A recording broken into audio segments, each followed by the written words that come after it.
ചെറിയ കുഞ്ഞുങ്ങൾക്ക് കൺമഷി എഴുതുന്നത് നല്ലതാണോ? ഇങ്ങനൊരു ചോദ്യം വന്നാൽ അതിന് ഒരേ ഒരു ഉത്തരമേ ഉള്ളൂ: തീരെ നല്ലതല്ല. പലരും പറഞ്ഞു കേട്ടിട്ടുണ്ടാകും, കുഞ്ഞിന് കണ്ണിങ്ങനെ വാലിട്ട് നീട്ടി എഴുതിയാലേ കണ്ണിന് വലിപ്പം വയ്ക്കൂ, കണ്ണിന് ഭംഗി കൂടൂ, കുഞ്ഞിന് പുരികം എഴുതി കൊടുത്താലേ പുരികത്തിന് നിറം വയ്ക്കൂ, പുരികത്തിന് കട്ടി കൂടൂ എന്നൊക്കെ. എന്നാൽ ഇതെല്ലാം വെറും അബദ്ധമാണ്. ഇനി നിങ്ങൾ എത്ര വാലിട്ട് കണ്ണെഴുതിയാലും ആ കുഞ്ഞിന് ജനിതകപരമായി എന്താണോ ഉള്ളത് അത് മാത്രമായിരിക്കും കണ്ണിൻ്റെ വലുപ്പം. കണ്ണം ഇങ്ങനെ വലുതായി വരുമൊന്നുമില്ല. ഇതെല്ലാം വെറും തെറ്റായ ധാരണകളാണ്. എന്നാൽ ഇങ്ങനെ കണ്ണെഴുതുന്നത് കൊണ്ട് എന്തെങ്കിലും ദോഷമുണ്ടോ എന്ന് വെച്ചാൽ ധാരാളം ദോഷമുണ്ട്. കാരണം നമ്മൾ മാർക്കറ്റിൽ നിന്ന് വാങ്ങുന്ന കൺമഷികളിലെല്ലാം ലെഡ് അടങ്ങിയിട്ടുണ്ട്.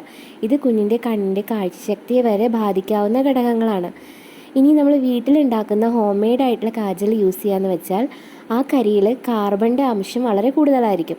ഇതും കുഞ്ഞിൻ്റെ കണ്ണിനെ നെഗറ്റീവായിട്ട് ബാധിക്കാം. ഇനി അഥവാ വീട്ടുകാരുടെയൊക്കെ നിർബന്ധപ്രകാരം കണ്ണ് എഴുതണമെന്ന് നിങ്ങൾക്ക് അത്രയും പ്രഷർ വരുന്നുണ്ടെങ്കിൽ 6 മാസം വരെയെങ്കിലും അത് ഒഴിവാക്കാൻ ശ്രമിക്കുക. അതിനുശേഷം ഹെർബൽ കാജലുകളും എല്ലാം അവൈലബിൾ ആണ്. അതെല്ലാം ഉപയോഗിക്കാവുന്നതാണ്. ഇനി അഥവാ കണ്ണ് എഴുതുകയാണെങ്കിൽ തന്നെ ഈ കണ്ണിൻ്റെ അകത്ത് ഭാഗം, മൂക്കിനോട് ചേർന്നുള്ള ആ ഭാഗത്ത് കൺമഷി ആക്കാതിരിക്കാൻ പ്രത്യേകം ശ്രദ്ധിക്കണം.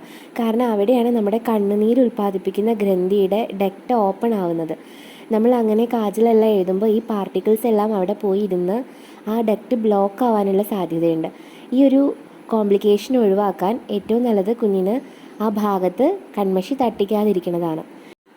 ഇനി നിങ്ങളുടെ വിശ്വാസത്തിൻ്റെ ഭാഗമായിട്ട് കുഞ്ഞിൻ്റെ നെറ്റിയിലോ കുഞ്ഞിൻ്റെ കവിളത്തോ എല്ലാം കൺമഷി വെച്ചൊരു കറുത്ത പൊട്ട് തൊട്ട് കൊടുക്കുന്നതുകൊണ്ട് യാതൊരു തരത്തിലുള്ള അപകടവും കുഞ്ഞിന് ഉണ്ടാവാൻ പോകുന്നില്ല. വേണമെങ്കിൽ പുരികവും എഴുതി കൊടുക്കാം. പുരികം എഴുതി വെച്ചിട്ടും വലിയ കോംപ്ലിക്കേഷൻസ് ഒന്നും ഉണ്ടാവാൻ പോകുന്നില്ല. കുഞ്ഞിൻ്റെ കണ്ണിനെ മാക്സിമം ഒഴിവാക്കി വിടുക. എന്തിനാണ് കുഞ്ഞിനെ ഇങ്ങനെ കരിവാരി തേക്കേണ്ട കാര്യം? കുഞ്ഞുങ്ങൾ അല്ലാതെ തന്നെ കാണാൻ എന്ത് ക്യൂട്ടാണ്. അവരുടെ ക്യൂട്ട്നെസ് നമ്മളായിട്ട് നശിപ്പിക്കാതിരിക്കാൻ ശ്രമിക്കണം.